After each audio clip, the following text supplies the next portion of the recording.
That's a turn up for the books. Right then, hello, who's this? Come on, guys, let's head for the action. Strange person. It's good to have you in a jam this weekend, but you know, I forgot to tell you, there's a little something that we like out of our riders, and we like them to be kind of clean-shaven, you know. We like to have them, you know, spiffy haircuts, you know, a little short, kind of more like a 90210 look. Just grab him. Matthew's not sane.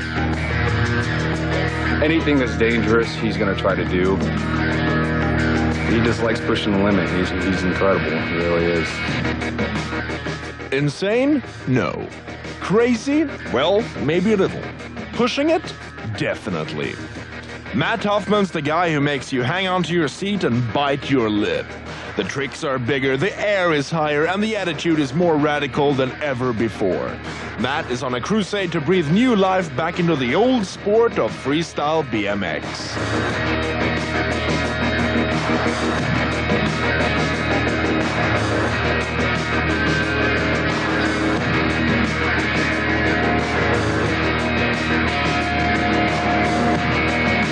Matt is doing a lot for the sport, a lot.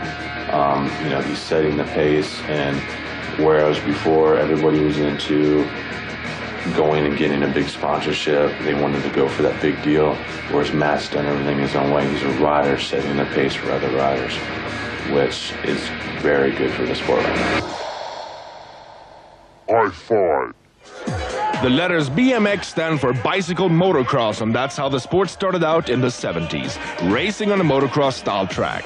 By the mid-80s, bikes were big business and BMX boomed. New brand names, accessories, and clothing. There were teenage riders picking up huge sponsorship deals, but people started getting greedy, and one day the bubble burst and the sport crashed.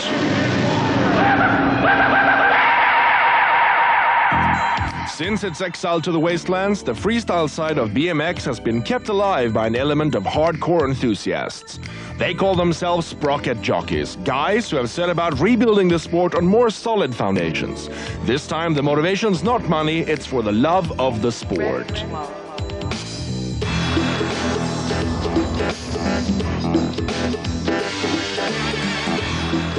Here in a derelict area outside Oklahoma City in the U.S. is where the rebirth is taking place. And this is where you'll find Matthew N. Hoffman, the Condor Man.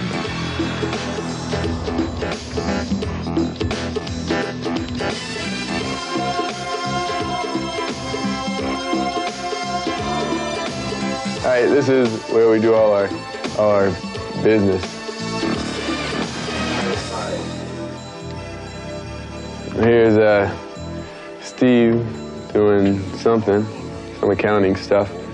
And then this is kind of the random desk we throw all the mail and stuff on. That's my friend Billy. Here's some t-shirts. How long have you been in a wheelchair for, Billy? Going on 3 minutes now. because bones heal and chicks dig scars, sprocket jockeys, Hoffman bikes. You come in here and this is the church I go to, and it's really convenient because it's right next door to the ramp room that has all the ramps in it, so if we slam, we can get our last rides read to us. Despite Matt's far-out location, this is where the sport is in the making. And fanatical freestyle BMX riders gather here from all over to pay homage, ride the ramps, and just be a part of it all. Yeah, we got that big race going on at the Marriott, and they're in town for that. Just come down and ride the ramp and hang out and stuff like that. So it's gonna be pretty crazy this weekend. A lot of people coming in. They're all-around riders, which means they race, they ride the mini ramps, they do freestyle, they do street riding, everything, man. They just do it all. This week, the ramp room is extra busy because all the top guys are in town for the big dirt jumping event of the year. The rider who can pull the best trick off the dirt ramp walks away with the title of the King of Dirt.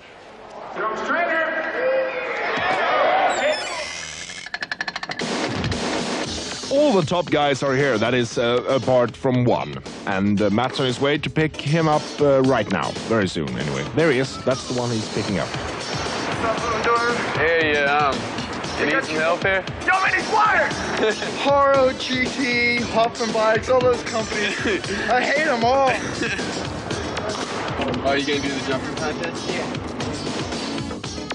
Dennis McCoy is the overall freestyle world champion, which means he's mastered it all. Flatland, ramp, street, you name it, Dennis can do it.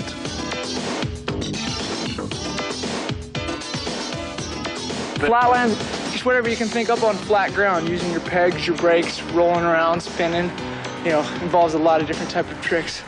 Then there's mini ramps, which is like a smaller version of the vert ramp, mostly for lip tricks. Sometimes if they're steep enough, you can do airs on those, but mini ramps can also involve spine ramps, back-to-back ramps, hip ramps, whole wide assortment of stuff. And then there's vert riding, which is the half pipes and quarter pipes where you do big airs and hopefully don't crash and slam too hard. So that's the daredevil part of the sport, is the vert riding. Mention the word daredevil and Matt Hoffman's right there on cue. When it comes to the vert ramp, nobody goes higher or bigger than Matt. He's doing tricks on the ramp that at one time people would have thought impossible.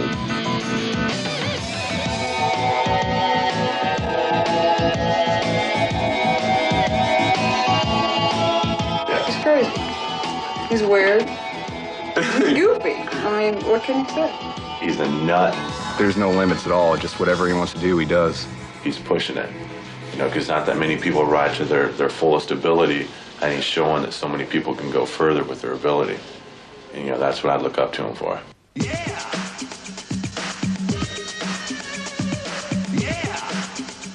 Ramp, it's a lot more aggressive, you know, and it's more of a mental game, you know, because anybody can do what I do. It's not like I have a special body that does this stuff.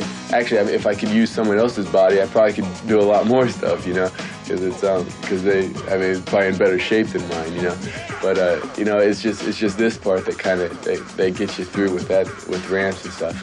I think a good way to explain it is, whenever you're riding, you can't talk to fear, you can't see fear, you know. Otherwise, you're gonna kind of compromise on some of your actions, and which could make you screw up and get hurt. So when the riders are up on top of the ramp, they have no fear. You're focused and you're not thinking about fear, you know. So your bike, after a while, becomes just an extension of your body. But it's a really cool thing to be able to just block out all fear and just work off your feelings. And it's just kind of a pure soul thing, you know. You're just working off what your soul is telling you, you know.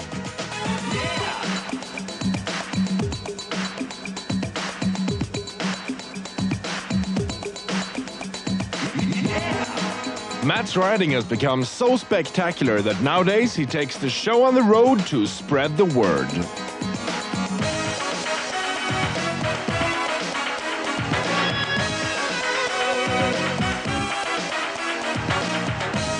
We travel around doing shows and stuff with it, and that's basically it. We just go to different fairs and try to recruit kids to start riding, you know.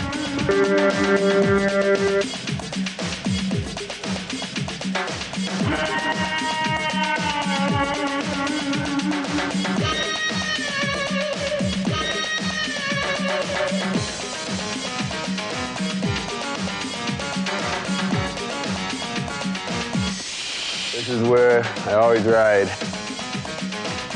This is the place. It's like creaking. Yeah, we had to raise the ceiling, you know, and so it's not real sturdy, I guess. And whenever the wind blows, it creaks. And When he's home, Matt's like a crazy scientist in his laboratory, always trying to put new and radical theories to the test. Instead of working in the limits, working with the limits, you know, that's kind of the fun part of it. Not having any rules and just trying to you know, give that little extra. You know, when you're pushing the limits and stuff, of course you're gonna mess up sometimes, and you're gonna have to do the trial and error thing, you know, and you're just gonna have to learn. I'm in it for the long run, and I want to experience all the pleasure that this has to give me, you know. So I'm of course gonna accept all the pain that's gonna come along with it. This is the healing couch, we call it, because every time we slam, we run back here and just sit here for a while, and it seems to make the pain go away a little quicker. So lots of pain trapped in this little mattress right here. Somehow it sucks the pain out of you. Have you got a direct line with your doctor here? What's that? Have you got a direct telephone line with your doctor? No.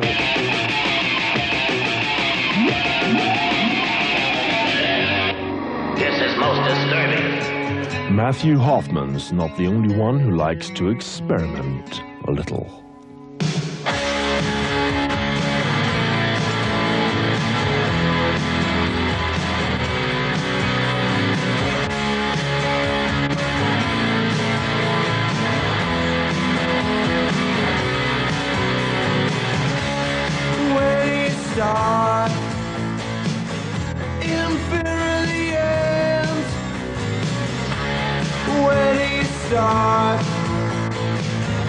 It's in my head, yeah, I'm leaving it all behind, yeah, I'm leaving. Don't change my mind, just in my head.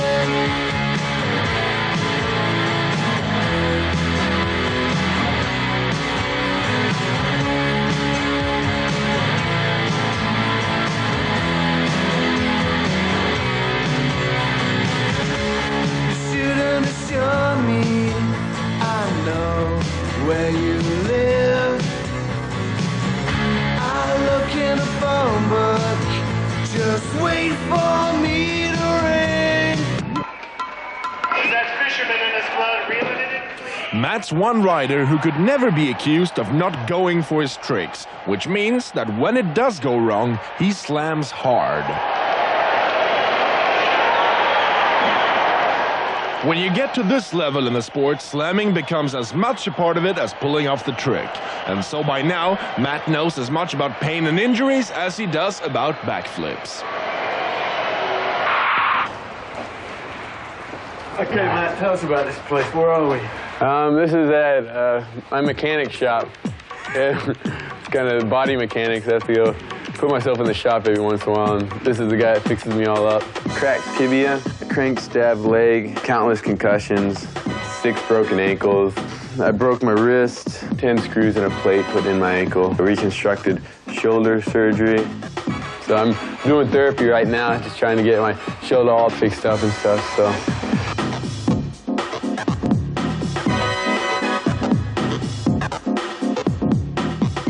You're just Dr. Yates? Yeah. And your name? Matt Hoffman.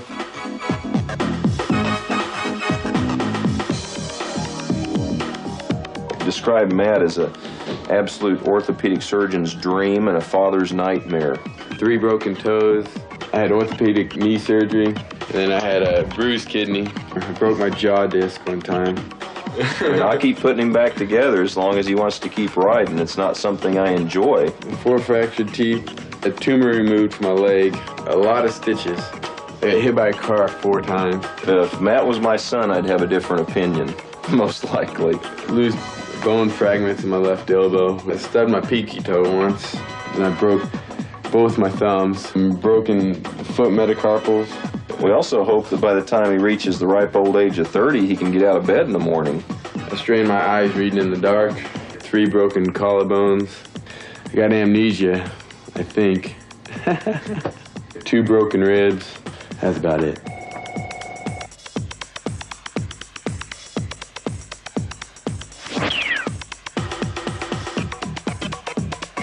Me and Dennis were just kind of slowly working our way into knowing what pain is like now, so when we're older, we'll be used to it and everything will be okay, you know? If I can borrow it, we don't even need to watch it, so we can get going. Just chow and then... Okay. I mean, you're sure it's it, right? Yeah. Okay, cool.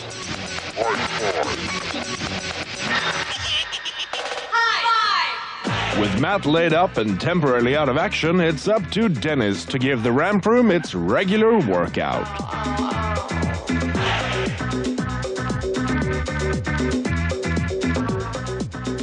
I first got known for flatland riding. I've always ridden street, I've always jumped, you know, vert ridden forever too, which has kind of taken off a lot lately. the vert riding and street riding. So I just try to do a little everything, keeps you from getting burnt out. You know, you'll never quit if you do it all, because if you get bored with one, you just go do the other for a while. High five! You know, vert riding just requires, you know, a daredevil type attitude. You know, you just got to have guts to go for the tricks, basically. A lot of the stuff on vert, even though it looks crazy, is a lot more basic than some of the flatland stuff that could take, you know, months just to pull a trick the first time, and, you know, twice that long in order to get it dialed, or if you may never even get it dialed. There's people doing crazy tricks that they pulled maybe, you know, 3 or 4 times in their life. So the flatlands are really advanced stuff, but at the same time, there's really a whole lot of, not a lot of danger involved in flatlands.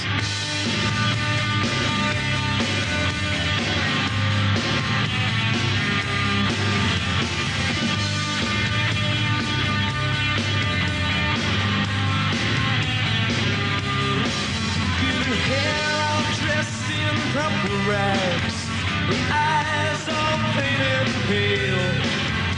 Society looks so pretty since I got out of that jail. I paid off all the people that I borrowed from last year. I'm saving all my money, stick myself right in the clear. I'm happy now. I'm happy now. I'm happy now. I don't even need to try. What one with a stable job, and eyes so blue and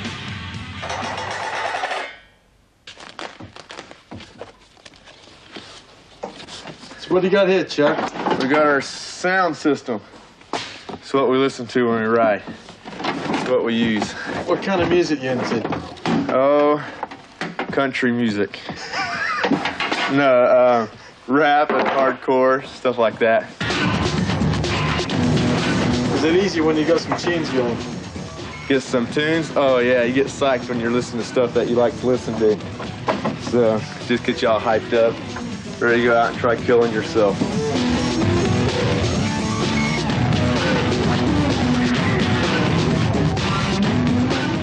With the King of Dirt competition now only a few hours away, the riders start to get tuned in with their machines. Well, dirt jumping, just like any type of bike riding, is basically about just having fun, but it's kind of a cross between ramp and freestyle riding. And just go up, you've got your own style, trying to pull as many tricks as you can, get them really extended, and pull it really smooth. Dirt jumping in itself is a riding aspect all of its own. It's a little bit different from every other type of riding. It's just one of those things you got to go out there and try to learn everything just like any other type of sport though.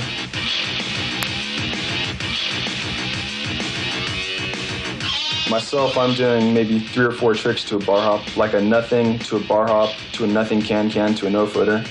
So it's getting pretty technical now too.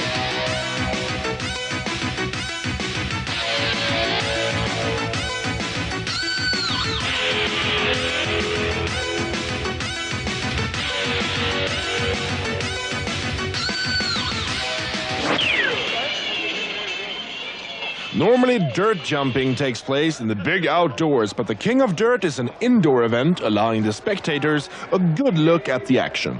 By now, the guys have got the takeoff ramp into shape, and the practice jumps are underway.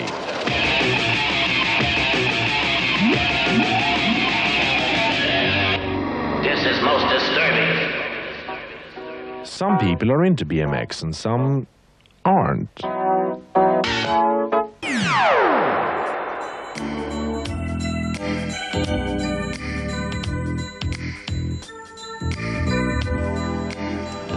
Welcome to Hoffman Enterprises. This is where I transform from a rider to an evil corporate head.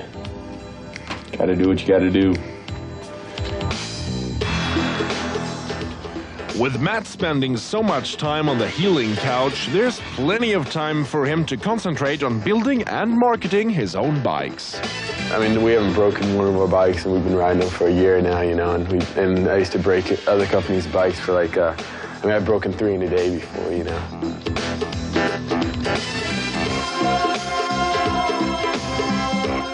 got to have something you have confidence in. When you're like 50 feet in the air, you know, coming down, your bike brakes, you know, you're screwed. So you got to have confidence in your bike doing what you do. So. Only on high five. Yeah, you did hear him right. He did say 50 feet in the air. One of Matt's experimental constructions is a 25-foot ramp. He gets 25 foot of air at the top, which puts him a total of 50 feet off the ground. Jay said he's gonna come down here for a It's little while. feats of daring like this which make Matt a legend amongst the other riders. People love to just sit around and listen to stories of Matt Hoffman pushing back the limits of the sport. 20-footer. Like we have big ramp, kind of, or we have large, medium, and small.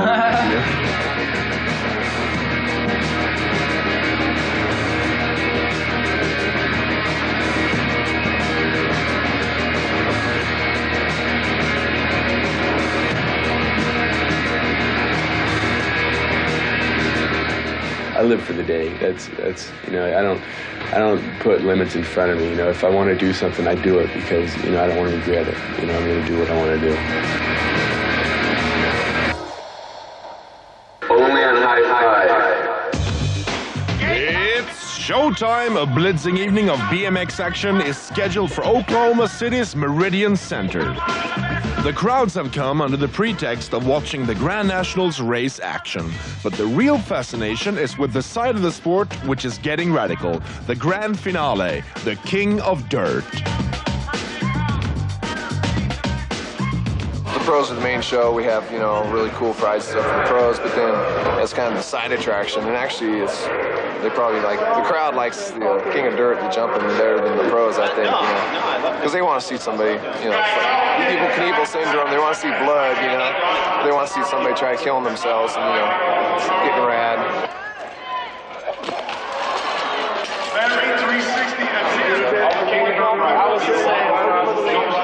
There's expected to be a showdown between the champion, Dennis McCoy, and dirt jumping's newest star, Chad Harrington. I pulled, I scratched, man. Landed to work. It's good. And 10 is What's a crash? 10. All that remains is to get a few rules sorted out, and then we're ready to go. And then This is pulling it.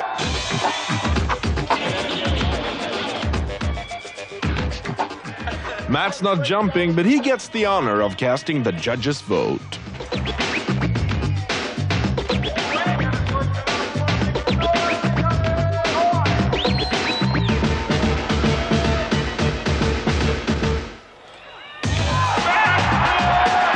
Dennis pulls a great backflip and lands it without a problem. The crowd just lap it up.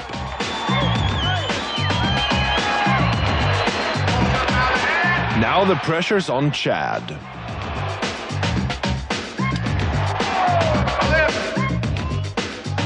He makes a no-footer seat crab, which puts him back into the lead, and now he just has to wait. Is that it?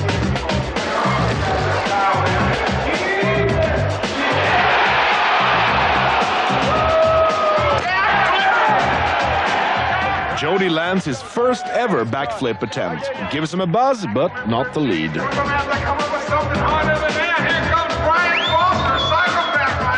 The final jumper to go is Dennis McCoy.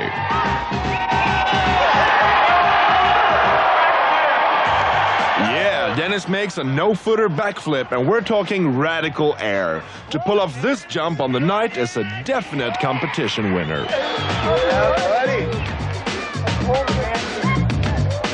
Dennis, that's pretty rad. He's gonna get first. He deserves it. That's rad, man. I'm psyched because it's something that'll be on TV, man. That's what psychs me when you see the full-on, you know, TV quality cameras. Cool. After Dennis did the backflip, I wanted to just go up there and just do a one-hander or something. I didn't know what to do after he did that. 2 people did backflips and I quit.